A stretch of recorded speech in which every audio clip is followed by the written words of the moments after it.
What is going on YouTube? Running Gun Sports back here with another video. Today is our Browns off-season review. We just released the Bengals off-season review a week ago. We've released our college football and our NFL weekly news videos have come out as well in this past week. So if you have not checked any of those videos out, please go check them out. Leave them a like. Please leave this video a like down below. Share this to your friends, especially if you have any friends who are a fan of the Cleveland Browns. We're about to talk about their team, and we've gone through the entire NFC East, and so share this to your friends if you have any NFC East football fans. And with that being said, follow our socials at runandgun_sports on Instagram and at runandgunsports on TikTok. And let's get right into the video. So the Browns in 2020 went 11-5. Three of their five losses were to playoff teams, one to the Steelers and two to the Ravens. And we really talked about in the last video that the AFC North is one of the more competitive divisions that has not received the credit that it really deserves. And we talk about the AFC East being such a competitive division, and right last season, obviously, it was a pretty competitive division, but I think it's going to get even more competitive with the Patriots on such an uprise, and the Jets have hit rock bottom. They have nowhere to go but up, and new coaching staff, it just looks promising with them having the second overall pick in the draft. They let Sam Darnold go, unfortunately, to the Panthers, so they will be drafting a quarterback, whether that is Zach Fields, Trey Lance, or Zach Wilson, Trey Lance, or Justin Fields. Whoever it is out of those guys, one of those people will be selected with the second overall pick, most likely. And it'll be interesting to see who they pick with the second pick. And a lot of people were even questioning whether they would get a quarterback or not. They did end up going for they did end up letting Sam Darnold go to the Carolina Panthers. So obviously, question answered there, that they will be selecting a quarterback with the second overall pick in the draft. But with that being said, as we talk about the AFC East being such a competitive division, that those teams are going to be just good. The Bills, they're already a solid team. They don't have much to improve on. Just I think their defense needs to play a little more consistency. The Patriots obviously had a struggling year, but they have had spent so much money, and they have a 15th overall draft pick this year. Dolphins were just a game short of making the playoffs last year. They already have a good foundation to build off of, so they're in a good spot, all those teams, and it's just going to be a great division to watch. But the AFC North is really going to be a good division to watch as well. They were the most competitive division last year, putting three teams into the playoffs. The Browns, who went 11-5, the Steelers, who went 12-4, the Ravens, who went 11-5 as well. And so and the Bengals obviously had a struggling year, and I think the Bengals wouldn't have been too far behind with those top teams, the Ravens and the Browns and the Steelers, if it wasn't for the unfortunate injury to Joe Burrow. But that's right there is just already shows you how competitive these teams are. They all have experienced coaches. The Steelers, Mike Tomlin, just got extended this week. Mike Tomlin's won a Super Bowl before. 14 years in the NFL, and Mike Tomlin's never had a losing season. Just shows you all he does is win. Never had a losing season, never been a loser, and it just shows right there. John Harbaugh has been around for a while. He's he's a Super Bowl champion as well. A lot of people forget about that Ravens team who defeated the 49ers in the Brothers Bowl. John and Jim Harbaugh facing. And then you have the Browns with new head coach Kevin Stefanski, and also the Bengals with the new head coach.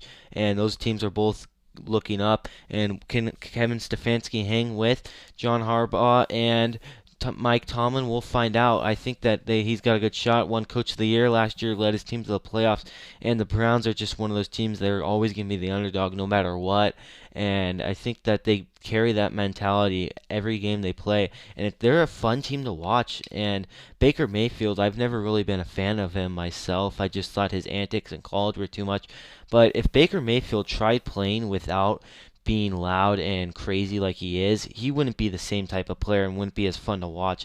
And I've kind of grown to like him a bit more. I'm not a big Baker Mayfield fan by any means, but I think that he's just such a fun player to watch, and I think that it helps the team out. He's the leader of that team. He boosts the team's energy a lot and morale, and it just really helps him out. In 2020, Baker Mayfield had 3,563 yards and 26 touchdowns through the air, and as we just mentioned, the Browns took a tough, unfortunate loss in the 2020 playoffs to the Kansas City Chiefs, and that was just a really close game. I think a lot of teams were rooting for the Cleveland Browns to try and pull off an upset versus the Kansas City Chiefs. A lot of people knew the Kansas City Chiefs, if they won that game, would have a really good shot of making it to the Super Bowl, which they did. Obviously, lost to the Tampa Bay Buccaneers because they blew out the Buffalo Bills in the AFC Championship game. But really, I think that them being that close to a Super Bowl contending team has got to be extremely promising. The Browns football organization has been one of possibly the worst ever, and it's really on an uprise right now. And how I can't imagine how excited the fans are in Cleveland. They've really been one of the worst sports cities in a while. LeBron James brought them the title in 2016, but other than that, they have nothing. And so, I mean, it's just looking good for the Browns, and if they can get past the divisional round of the playoffs, I think they'll have no problem going farther. But that was just a great game last year. They came up just short in the playoffs last year to the Chiefs with backup quarterback Chad Henne, and man, unfortunate for the Browns, but they will definitely be back. The defensive backfield was really a struggle for the Cleveland Browns last year. We saw it a lot in the playoffs game. Possibly one of the reasons they did lose to the Kansas City Chiefs. Not the only reason, but definitely a big reason. And you can just tell that a lot of those guys are very young. They have some good guys in there, though, that can make good plays. Their linebacking core is pretty solid, and so is their defensive line. Their defensive line is very solid, but their defensive backfield is really one of the struggling parts of that team. The defensive backfield final rank for the 2020 season was 26th in the NFL, 30 teams in the NFL.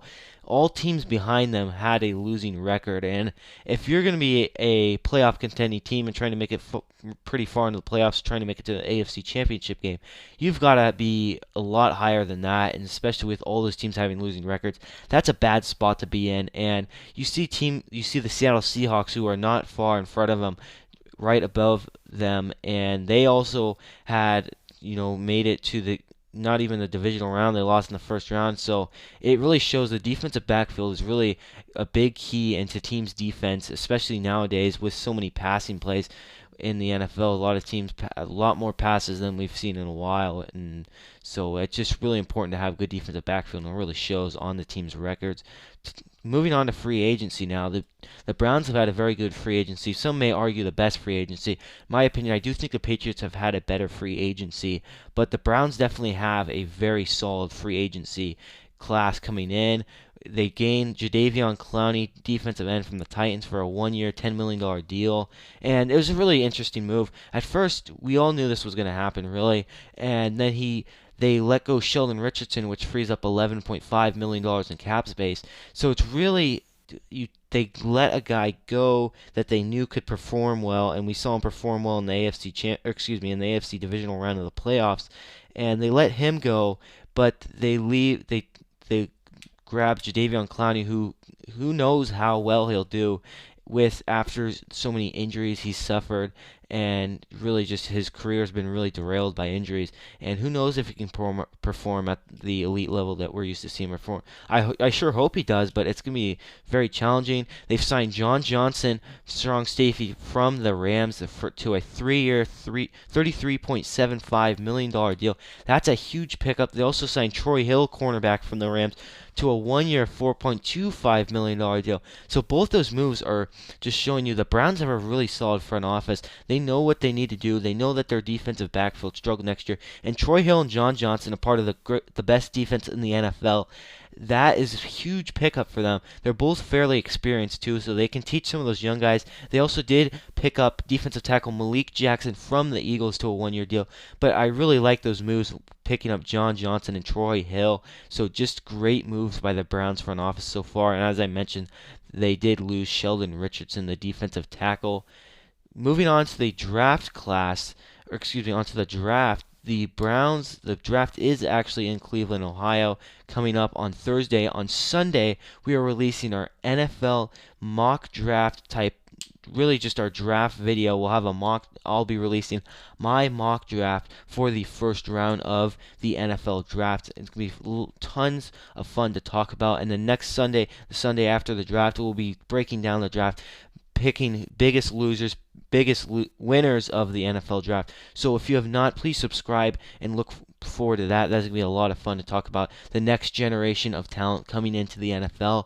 With that being said, the Browns, the two big picks that I've really seen are their first round pick and their third round pick. With the number 26 overall pick in the draft, I think the Cleveland Browns will select Greg Newsome, a cornerback from Northwestern. In his college career, in 3 years, he had 71 total tackles, 55 solo tackles, and 24 pass deflections. Like I said, the Browns really had a struggling defensive backfield last year, and if they can pick up Greg Newsome, a strong veteran player from Northwestern, I think that that's going to do all but improve, and it's going to really excel that defensive backfield by a lot. And in their third round pick, they have the number 89th overall pick, and I think wide receiver Anthony Schwartz from Auburn should be selected by the Cleveland Browns. We've seen Odell Beckham Jr. have some struggling injuries, and I don't know if Odell Beckham Jr. will ever go back to his full potential. I don't know if Odell Beckham Jr. if Odell Beckham Jr. being considered a bust is a bad argument. I mean, or not a bust, but overrated. He had a big catch, one of the greatest football catches we've ever seen, that we may ever see. But his stats are very good, but he's gotten a lot of injuries too since then. And once he went to the Browns, he suffered this one as well, and then had an injury on the Giants as well. But they need to add depth to the receiving core, and they did re-sign Rashard Higgins, which is a very good move, especially if him or Jarvis Landry does go down. But Anthony Schwartz, in his three years at college, had 117 receptions, 1,400 receiving yards, and 6 touchdowns and 12.2 yards per catch. And then in this 2020 season, 54 receptions, 636 yards, and 3 touchdowns. A very talented receiving core coming out of Auburn.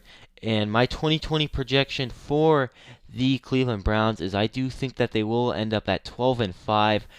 And that will wrap it up for today's video. If you guys have not already, please like and subscribe and share this to your friends. Thanks.